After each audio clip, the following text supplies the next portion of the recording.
Hello, everyone, and welcome back to Business Communication. Today we are doing week 4. The semester is going by very fast, if you haven't noticed. We are still meeting online, but it seems next month we will start meeting in person. That's the word for now. We'll see what happens, though, with that. But for now, I'll keep uploading these lectures to YouTube so you can watch them at home. And of course, you can always find your assignments on Canvas. Today's class is a little bit different. Usually I do a PPT and talk about that. Today I'm going to go through the textbook and kind of walk you through the textbook. I thought it would be a good reminder of how to do the textbook homework when I give you textbook homework. What things to focus on, what things you can skip. So I'm sharing my screen here, and I've got our textbook here. We have finished 3 units in the textbook so far. So we did introductions, and we did work and leisure, and last week we did problems at work. In this book, after 3 units, you have a revision. And so I want to quickly talk about the revision pages, which you'll find here. It's page 32 through 34, I believe. So you'll see here there's a vocabulary, practicing countries and adjectives. So please do that. And then you've got your to be verb activity. So where you from, which word goes in that blank there. And that's a dialogue. So read it as a dialogue. It'll help you. It'll give you hints for how to complete it. Then we have our WH question word activity. So you're going to write what, where, or who. So blank is Mr. Santos from. You need to look at the answer here to help you. So if I say he's from Cuenca, Ecuador, that's a place. So that's probably going to be where. Where is Mr. Santos from? He's from Cuenca, Ecuador. So that was Unit 1's review. Then down here we have Unit 2 on the next page, 33. So work and leisure. We've got vocab. We focused, if you'll remember, we focused on prepositions for the vocabulary in this section and prepositions with time. So the new office opens 30th March or March 30th. And we said with a specific date, we use, do you remember? We use on for a specific date. So the new office opens on March 30th. Let's go ahead and do that one. And then down here, we've got our adverbs with expressions of frequency. So we talked about never and sometimes and often and always, usually, etc. So you need to read the first one. For example, he never wakes up before 6. And which A, B, C, D, or E, which of these statements over here matches that sentence? If he never wakes up before 6. So never, we know it's every day, right? It's not just certain days.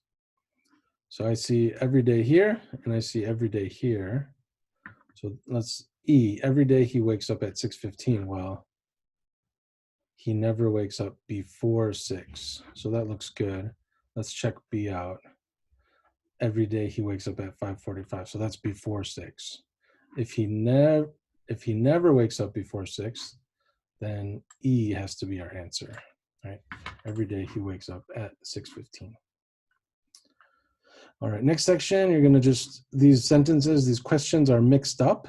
So you have to put them in the correct order, and you'll see they give you a nice hint. The first word is capitalized, and that's a question word. So you know where to start. So for example, number 1, what do you do in your free time? Okay, and then for writing down here, there is a short email to write to a new colleague telling them about yourself. So this is just a little introduction, introducing yourself to a new coworker. All right, and then our last revision is from Unit 3, which again was problems. And we talked about too and enough. Too and enough. So there's too much or too many of something, or there's not enough of something. Something is lacking. So so you need to write the opposite meaning here. So if my chair is too hard, how can I use enough with that to make the opposite meaning? It isn't soft enough. So if his hotel room is too small, it isn't big enough, right? And you'll just continue like that down through number 8. And we also have the present. We talked about the present simple using negatives to make questions. So for example, do you know where Mr. Sato is? And we're going to use a negative do, does, doesn't, don't here. So do we say he do or he does? He does, and we're making it a negative. So he doesn't work in this office on Wednesdays. Okay. Where he work? Again, we're talking about he. Where does he work? And you can continue like that. And then finally here we have some more verb action with have, some, and any. I have a car, or I don't have a car, so I take the bus to work. Okay, and you've got all these possible answers up here at the top. Okay. Moving down here we have, you can do the skill part and the writing part. For the skills part, you're just matching, making complete sentences. So can I speak? You gotta find the one that matches. Can I speak?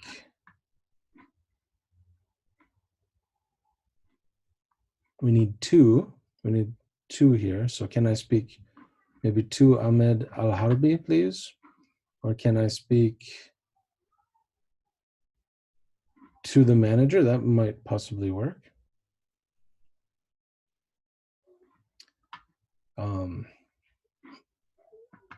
So you'll just match those sentences there for that one. And writing, you're just going to describe your office or a room at home, talking about what things it has or does not have. You can skip this cultures part, eating out. And so that's the review activity. Go ahead and do that. You can just do that in a notebook, and I'll take a look at it when we meet in person. So that's the review, and now we'll talk about Unit 4's topic, which is my favorite topic, travel. All right, and so I'm going to walk you through how to do the unit and which things to focus on, which things you can skip. So this is a good question here just to think about. How often do you travel?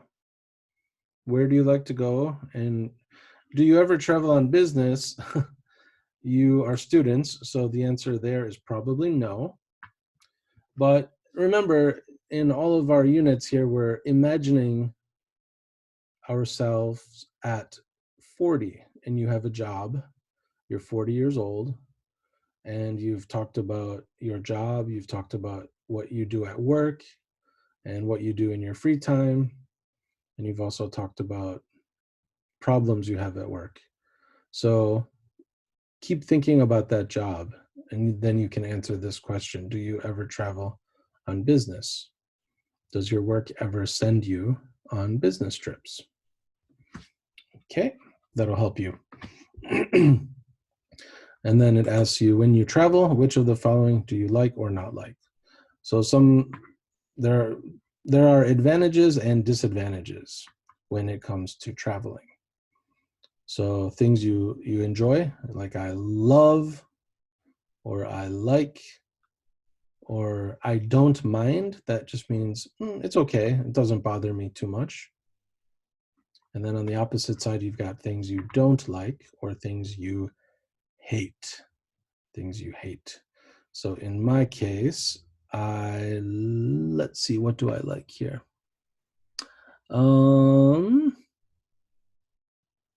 I like eating new food, and I like packing my suitcase. That's fun. What don't I like? I really don't like flying. I used to like flying when I was younger, but now I really do not like it. And I hate going through security checks. I hate going through security checks. It's very stressful, especially with little kids and laptops and phones. You have to take them out of your bag, and it's a very stressful situation. Okay, part C here is a listening activity, and I told you that I uploaded the listening files to Canvas. So they are there in the files section. So anytime you see this little speaker here, this little icon, that means that it's a listening activity, and you can see here 147 to 154. You can find those listening files on Canvas. And the same thing here with this vocabulary section. All right. Here this is a little bit more vocabulary. So you're gonna match the verbs that go with the words over here. And these are kind of collocations, so words that frequently occur together. So you buy a ticket, for example, and you have to confirm something. What do you confirm? Confirm means to like check again. And so you would confirm a flight. They confirmed their flight. Okay, if you have no idea about one of these, you can feel free to use the internet to look it up and find the answer. This is work in pairs activity. Obviously, you're home without classmates, so it's hard to do that. You can make some notes, think about if you were doing it, what vocabulary would be useful for you. And when we eventually meet in person, we'll be going through all of these speaking activities together. So that'll help you prepare for that. Here, you're just filling in the missing words. And E, again, is another speaking activity that you can look over and think about how you would do that in person, because we'll eventually do that. On the next page, 38, we've got listening. Again, go to your files section. And then down here, we have a little grammar box. So using can and can't, talking about the ability to do something. He can program a computer. I can't speak French. What about you? What can you do? What can you do? In my case, I'm the opposite of these examples. I can speak French, but I can't program a computer. So think about things that you can and can't do. And if you want to ask questions, you just put can at the beginning of the sentence. So can I get a snack? Can I fly direct? And down here we've got, again, this is a speaking activity, but you can make a list of some questions that you could ask your classmates, and we'll do that when we meet next month. Here you've got a dialogue, part B, a dialogue that is mixed up, and we need to put that in the correct order. So put the number 1. They've done the first 2 for you. Okay, and then you can listen and check your answers and see if you were right.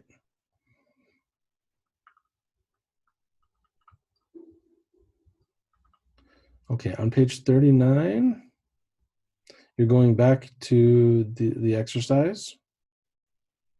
In part B, you're going to use this exercise again, and you're going to write questions using can. So for example, so imagine that you are a teacher and you're making a quiz for your students to check if they listened to and read this dialogue. So one example question is, can Judith and Paul meet on Friday? And then you should also write, what are the answers? Write the answers as well. Okay. Write, I say between 5 and 10 questions and answers. All right. Then part F, we've got an email that Judith Priest wrote to Sabrina Monti. And you've got the subject here. It's about a meeting with Paul Robinson. And so read this and try to figure out what words are missing. Again, you're going to be using can and can't here. Finally, part G. Again, this is a role play. So read through it, look at so student A is going to look at this card. Student B is going to look at page 137. So that's at the end of the book. And that gives you your role information. Again, we can't really do this online. So look it over, prepare it, think about what language, what vocabulary would be useful, and what grammar you might need that we've studied so far. And make some notes and prepare it that way. Because again, we will do that when we meet in person. Here we have a reading about business hotels. What kind of hotel do you like to stay in when you are on holiday or on business? Do you like a fancy hotel, a luxurious hotel? Or do you prefer a cheaper hotel like a guest house or hostel? Okay, so for part B here, think about if you're in a business hotel, what facilities, what things, amenities, facilities do you expect to find in a business hotel? Okay. And then you're going to look for these words in the text down here. And you're going to read about this hotel, the Hilton Tokyo. The Hilton Tokyo, which is it says Shinjuku Business District. And let's read through, we'll read through this one together here so I can explain some things. There may be some new vocabulary here for you. So I'll read it for you and I'll give you a few little notes as I read. So in the little box here, it says, the Hilton Tokyo is in the center of Tokyo's Shinjuku skyscraper business district. This luxury hotel has 808 guest rooms and a choice of 7 inviting bars and restaurants. So this word inviting is interesting here. If something is inviting, it means it looks very attractive. And when you see it, you want to go there. So you walk past this bar or restaurant and you think, wow, I really want to go inside. That's what inviting means there. Okay, so it says guests can swim in the hotel's indoor pool, play tennis on one of the 2 rooftop tennis courts, or relax in the jacuzzi and sauna in the hotel's 24-hour health club. So it says it has 2 rooftop tennis courts. So rooftop on top of the roof, which is not surprising because it's downtown Tokyo. There's not a lot of space to have a tennis court outside, so they put it on top of the building.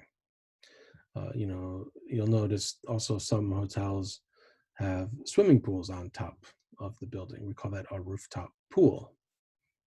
Okay, next paragraph. Guests can visit nearby Tokyo attractions, including Yoyogi Park, the Meiji Shrine, and the Imperial Palace. For guests with children, the Tokyo Disney Resort is about 20 kilometers from the hotel. The hotel's 24-hour reception team offers advice on places to visit. Guests can also book sightseeing tours and theater tickets. Shinjuku's busy shops are a 10-minute walk from the hotel. So this is all about locations and the location of the hotel and what's nearby. Okay, and the next one, we get into describing the rooms. Guests feel at home in the spacious rooms with large windows and city views. In each room, there's a desk, air conditioning, and voicemail. Rooms have high-speed internet access, a flat-screen TV, and on-demand videos. So if a room is spacious, it means it's very big. In Korean, you'd likely call it nopda, like wide, but we don't usually use wide in English to describe a room or a place. Spacious is the better word for that. So the room is very spacious. Okay, then we have on the next column here, the Musashino serves Japanese specialties. Le Pergolese offers French cuisine. Guests can try Chinese food at the Dynasty and order a midnight snack at the Marble Lounge. So here we have what food is available in the hotel. You have several restaurants. And the next paragraph, the Hilton Tokyo is the perfect place for meetings. There are 16 meeting rooms. The largest room has space for 1,200 people. There is also a 24-hour business center. And finally, from Narita International Airport, the easiest way to arrive is to take the airport limousine. So this would be a big bus. It takes about 2 hours. Getting around is easy. There's a free shuttle service from the hotel to Shinjuku Station. The hotel is also directly connected to the Tokyo Metro subway. So how to get to and from the hotel is there. Okay, and then it gives you some questions to answer about the reading. And there's some matching here, vocabulary work. And then there's another grammar focus here. There is, there are. There is, there are.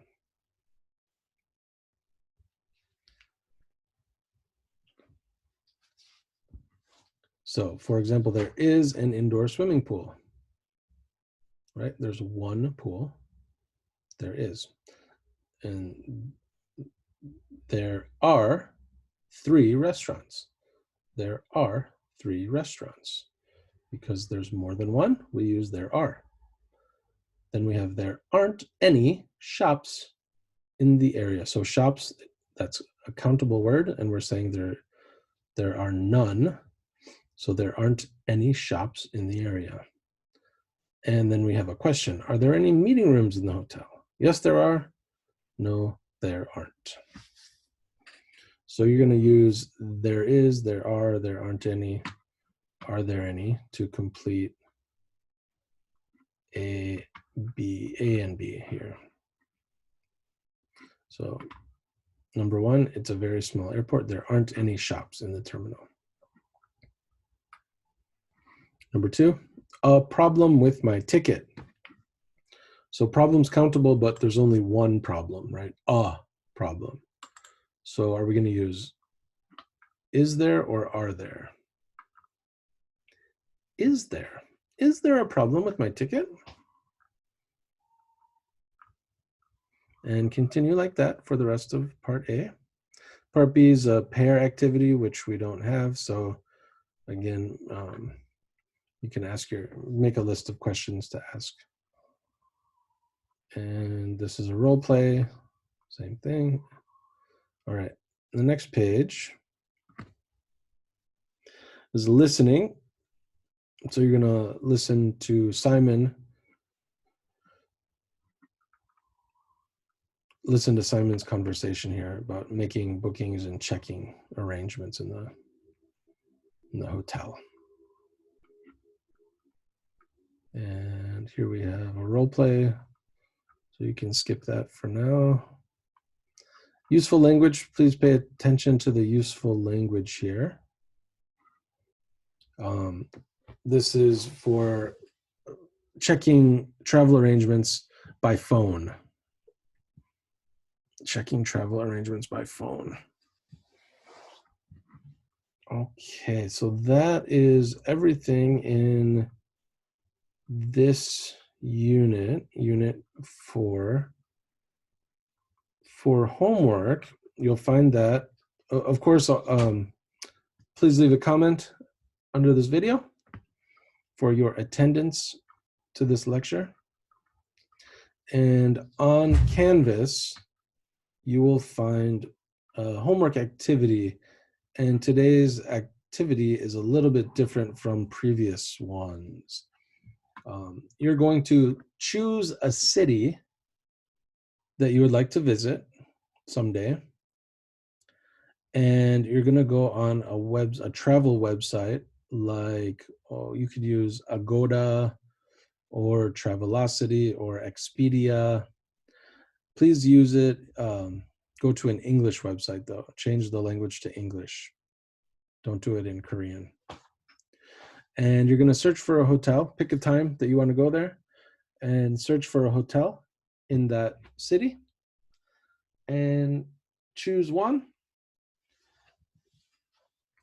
And then you're going to write in your online discussion, you're going to tell us, you're going to make something similar to this Hilton Tokyo reading. You're going to write your own one about a hotel in a city that you want to visit.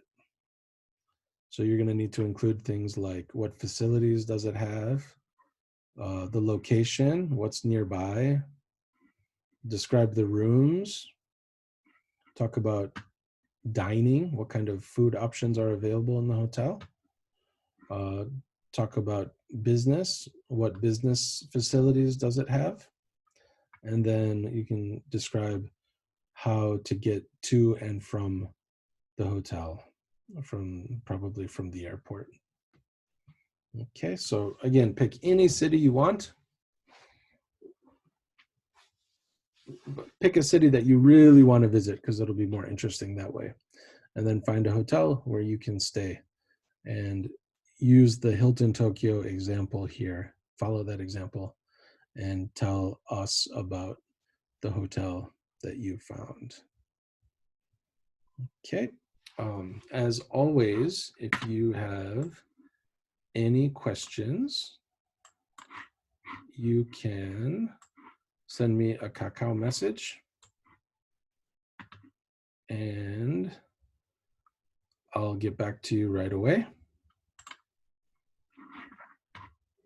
And I hope today's lecture, I know it was a little different format today, but I wanted to go through the book in detail and show you again how to, every unit is set up the same way. So you've got your vocabulary, you've got some grammar, you've got some listening and reading, and hopefully by me going through each section of the book in detail, that'll help you with the rest of the units.